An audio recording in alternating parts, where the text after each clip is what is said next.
The entrepreneur with the briefcase is an iconic illustration of globalization.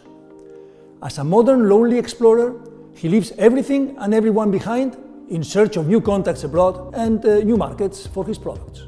Well, our research suggests that this is an incomplete and often misleading part of the story. For globalization requires a strong local network and a sufficient strong extent of local cohesion. To be sure, as new connections are formed through existing ones, too much local cohesion, that is, too many inward-looking links, can arise, and this of course is detrimental to globalization. For in this case, partners of your partners tend to be already partners, and hence they do not open new opportunities. But in a crucial sense, some cohesion is also needed for globalization to take off. Why?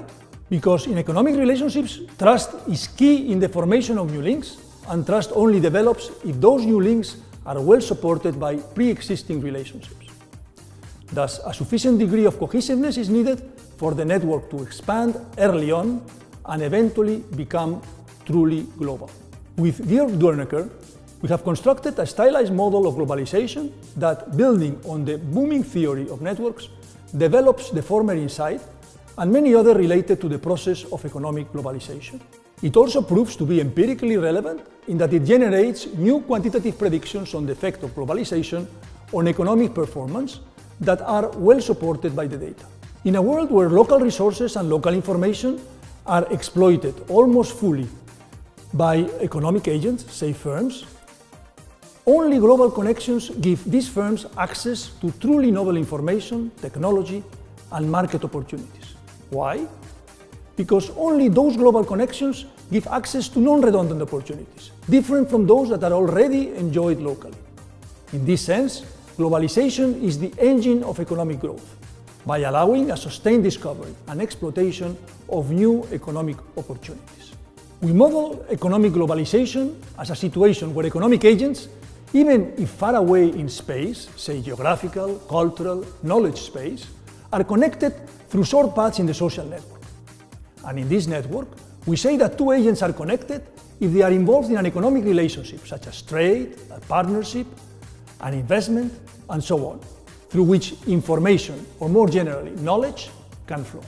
In much of the empirical growth literature, trade openness, the volume of foreign trade relative to GDP, is postulated as a measure of globalization and is often highlighted as an important source of growth.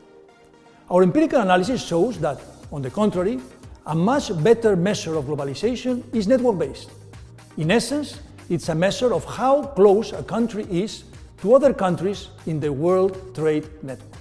We find that such a measure is the most important explanatory variable across many other variables in a wide and systematic exercise of model selection. In particular, it completely supersedes the impact of trade openness when both variables are jointly considered. Another important result, both theoretical and empirical, is that when globalization takes off, it does so very fast, as new global links allow the creation of still more new links, and so on.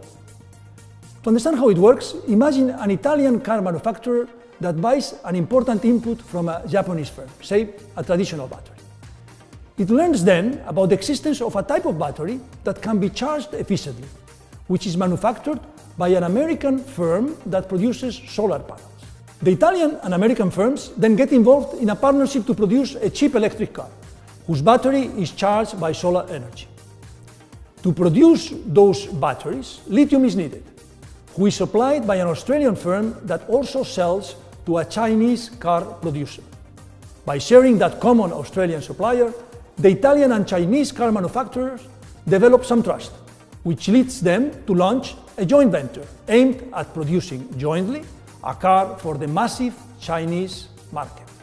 Globalization feeds on itself and allows the Italian firm to become a truly global player, and hence innovating and successful by accessing information and partners that it could have not reached otherwise.